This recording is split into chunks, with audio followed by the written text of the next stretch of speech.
Ayan guys, magandang araw po muli sa ating lahat. And another vlog na naman po tayo. And for today's video guys, aakyat po ako sa Mount Samat Firing Range. At meron po kaming big event ngayon doon guys.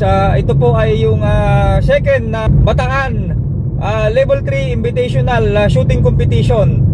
So last day na po yung event ngayon since nag-start po siya ng January 2 ay Thursday. Ayan, so ito po ay composed po siya ng 15 stages at 249 rounds. Ayan, and then magiging vlog content natin ngayon guys, since ito po ay level 3. Aalamin natin, mag-i-interview po tayo ng mga range officer doon kung ano po yung pagkaiba ng level 1, level 2 at level 3 shooting competition. Kasi nung bago-bago ako sa shooting, nalilito po ako dyan. Ano bang pagkakaiba ng level 1, level 2, level 3. So ito po, titignan po natin. Mag-interview po tayo ng mga range officer doon kung ano po yung perspective nila, kung ano po yung pagkakaiba ng tatlo na yun. Para sa mga newbie shooter, just like before, ako po, marami akong katanungan sa shooting competition. So isi-share natin itong idea na to. Ano ba yung level 1? Bakit may level 1? Bakit may level 2? Bakit may level 3? Ayan, so ano ba yun in terms of course of fire? Ano bang mas mahirap? Gano'n. So alamin natin lahat yan mamaya guys. So stay tuned po kayo at mamaya po kita-kita po ulit tayo sa Mount Samat Firing Range. Ayan guys. Okay guys, nandito tayo ngayon sa Mount Samat Firing Range dito po sa Pilar, Bataan. Ayan guys, so nandito na tayo sa firing range at tatalungin na natin. Kasama natin si Sir. Sir, pakilala ka naman sa ating mga viewers. Ako nga pala si Chief Range Officer for National Range Officer Institute, which is NROI. Ako ngayon ang current area coordinator ng Area Corps, which is Central Luzon, consisting of several provinces from Central Luzon, Pampanga, Bulacan, Bataan, Aurora, Nevesia, and basta Central Luzon. Yun po ang hawak ng Area Corps. Okay. Sir, ilang years ka ng range officer, sir? I started in 2009. Tagal na, no? Ano na ngayon? 2024 na. So ilang years na? Okay natin bilangin, basta matagal na. Basta nag-start si Sir Bambi sa 2009. Kaya na-interview natin si Sir Bambi, kaya galing din sa kanya yung information na mga experience niya bilang range officer. So tamang-tama sa ating vlog content guys. Kasi for sure kahit nakapikit siya, alam niya na yung pagkakaiba ng level 1, level 2 and level 3. Ayan, so alamin po natin, Sir, ano po yung para magkaroon lang din yung mga newbie shooter ng idea, just like me before. Nalilito ako, ano ba yung level 1, ano ba yung level 2, ano ba yung level 3. So pag-discuss naman sa ating mga viewers para matulungan natin yung newbie shooter kung anong pagkakaiba nila. Yung level 1 kasi mostly sa club shoot shot na ginagawang sanction, minimum stages 5 stages, maximum 6 stages para sir, ulitin natin sir, ang minimum niya is 5 stages. No, minimum is 4 stages hanggang 6 stages siya. Binabase minsan sa number of rounds. Okay. Pero sa ating kasi usually 5 stages na ginagamit natin. Okay, nice stages. Oo. Ngayon sa tapos number of rounds sa level 1 sir, na 5 to 6 stages, mga ilang minimum rounds? Siya ng 150, so hindi siya more than 200. Mas maliit lang sa 200 yung ginagamit na number of rounds. Okay, siguro sabihin na natin mga at least magdala siya minimum 120. Pero siyempre sabi natin na hindi minimum 'yon. Magdadala yung shooter, hindi dapat 120. Depende sa gamit niya. Basta minimum of level 1 natin is 120 rounds. Ayan. Dito pinapayagan yung mga tinatawag nating tyro, na which is mga baguhan. Na first time na shoot sa competition, sanction matches. Okay. So sa level 1, we are pertaining to sanction match, di ba sir?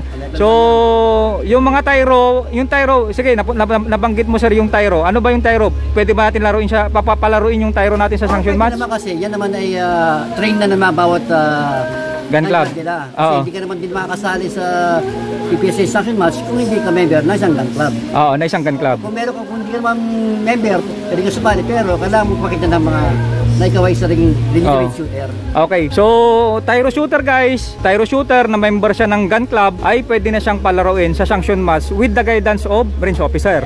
Ayan. What if sir, yung gustong bigay-join sa shooting competition, kasi alam natin yung gun club ay affiliated dyan sa PPSA. Yes sir. Kaya kung member ka dun sa gun club na yon na affiliated sa PPSA, papayagan ka maglaro ng mga sanction match. Yes. Ngayon sir, ang katanungan ko, what if hindi ka member ng gun club na gusto mo maglaro ng sanction match? Anong mangyayari doon? Usually, pagka kasi hindi natin alam kung ikaw ay trained Oo. o marunong pumutok. O kasi sa form pa lang sir, tatanungin ka na sa form kung member ka ba ng isang gun club. Oo. Wala kang mapakitang ID ng gun club certificate. Nasa host club na papalagi ko. Hindi kaya lang. Sa atin dito, mostly, hindi pinapayagan pag hindi ka member ng gun club. Pag ikaw ay tyro. Oo. Ayan, so ulitin natin guys ha. Malinaw naman yung sinabi ni Sir Bambi. Pagka ikaw ay hindi affiliated o hindi member dun sa ating gun club, hindi ka pwedeng maglaro ng sanction match. Pag sinabi kasi natin sanction match, yan yung sanction shooting competition na ang nagpapalaro PPSA or PSMOK. Yes. Sir, pwede bang hindi ako member ng gun club, pero pwede ako magpa-member ng PPSA? Pwede ba yon? Hindi, gala muna ng gun club kasi bago ka PPSA, gun club muna. Ayan, okay. So, kasi ang nasa isip ko kanina, kung hindi man ako magpa-member sa gun club, hindi ka papayagan maglaro, pero kung member ka ng PPSA, hindi rin pala pwede kasi kailangan, ang requirements niya, member ka ng gun club. Hindi ka ng PPSA na wala kang gun club. Ayan, okay. Paras din sa ano yan paras din sa kasi pinapasa din sa PNP, FPU yung mga form natin sa gun club. Ayan, okay. Sir, maliban doon, nabanggit na natin yung level 1 natin. So, minimum of 5 to 6 stages, minimum 120 rounds. Ano pa sir, yung pagkaiba natin? Minimum kahit mas mababa doon, okay lang. Mas mababa sa 120. Ayan. So, ano pa sir, yung mga ibang difference compare natin sa mga ibang level? Naman kasi, this is minimum of 7 stages. Sa level 2. Maximum of 11 stages. 11 lang naman yung level 2. Okay. Pero sa atin kasi usually nangyayari 7 to 10. Minsan may 11. Sa level 2. Sa level 2. Ayan, oo. Yun, wala na pong tyro doon kasi sa level 1 na po ang tyro. Oo. Which is bigger. Siyempre, bago ka makarating ng level 2, pumunta ko muna sa level 1. Oo. Hindi pinagkaiba nun. Ayun, so ibig sabihin, i-allow ba natin yung tyro sa level 2? Hindi na. Hindi na. Hindi na natin pwedeng i-allow. Usually yung tyro, wala tyro, ano ka na nun? Competitors ka na, shooter ka na. Ayan, oo. Dumaan ka na sa level 1. Ayan. Sa mga gun clubs, shoot nila, sa practice ayan. nila. Okay, oo. Ayan guys, ulitin lang natin yung level 2 natin, minimum of 7 stages.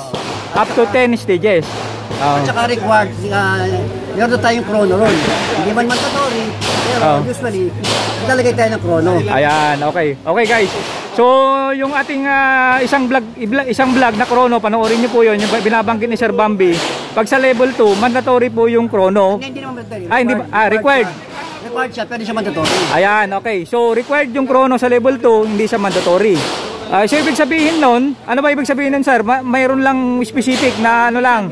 Minsan kasi, pagka maraming officers na kasali, nalalagay tayo ng chrono. Minsan kaya hindi na nakakabit yung chrono, nakukulangan ng range officers. O minsan nasira equipment, ayan, okay. Na-implement yung chrono. So, ibig sabihin, pag level 2, mayroon lang time na competition na may chrono. Ganon, mayroon ding walang chrono. Ayan. Mas marami yung may chrono. Mas marami yung may chrono. Nagkakaroon tayo ng diferensya sa chrono pag tayo ay bawal yung equipment nasira, kulang sa araw. Pero sa yan, pag dapat talaga may chrono. Okay. Sir, balikan po natin yung level 1 kasi we are pertaining to chrono. Pero sa level 1 walang chrono, di ba? Walang chrono. Pwede rin wala, pero most probably hindi naglalagay ng chrono sa level 1. Hindi naglalagay ng chrono. Most probably hindi naglalagay. Pero kung trip ng range officer, pwede rin maglagay ng chrono sa level 1. Okay. Sir, natapos na tayo sa chrono. Mamaya pupunta natin yung level 3. So focus muna tayo sa level 1, level 2 para hindi magulo, no? Ngayon naman, natapos na tayo sa chrono. How about gun equipment check? Gun and equipment check. Required na rin sa level 2 matches. Pero sa level 1, sir, pwede hindi para sa level 1. Depende rin yan sa number of range officers. Depende rin sa number of range officer. So, pwede rin natin lagyan ng gun and equipment check ang level 1. Ayan, para okay. Para mag-save tayo at lahat ng equipment natin ma-check ng mga range officers. Ayan, okay. So, isama rin natin guys yung level 1 and level 2, ang crucial po kasi dyan, compare dun sa level 3, ay yung chrono saka yung gun or equipment check. So, sabi ni Sir Bambi, since ang level 1 natin ngayon, hindi talaga nagko-chrono, hindi rin nag-gun or equipment check, pero pwede rin daw lagyan. Depende sa number of dun sa participants na range officer kasi matrabaho nga naman guys. Sir, proceed tayo sa level 3. Level 3, starts tayo ng 12 stages to 18 stages. Minimum 12 stages, pero kadalasan naman nilalaro natin yan 12 saka 15. Ayan. Recently yung CISA, 18 stages yun. 18 stages siya. Pwede Ayan. naman yun. Pero rear, hindi madalas mangyari yun sir, yung mga 18 pataas ano. Ang madala, okay, oo. Sige sir, i-explain mo na yung chrono, yung saka yung gun equipment sa level 3. Sa level 3, mandatory yung chrono. Hindi Ayan. pwedeng walang chrono. Ayan, at mayroon talaga yan. Ayan. Oo. Saka yung equipment check. Mayroon din. Mandatory din yun. Hindi pwedeng wala. Ayan, okay. Guys, yung in relation sa in more detail sa ating chrono, saka yung ating gun and equipment check, kalkalin nyo po yung vlog natin. Nandun po lahat ang mga in details na explanation natin. Ayan guys, sir, bago tayo magtapos, baka may gusto kong i-shoutout, batiin sa mga ating mga kilala.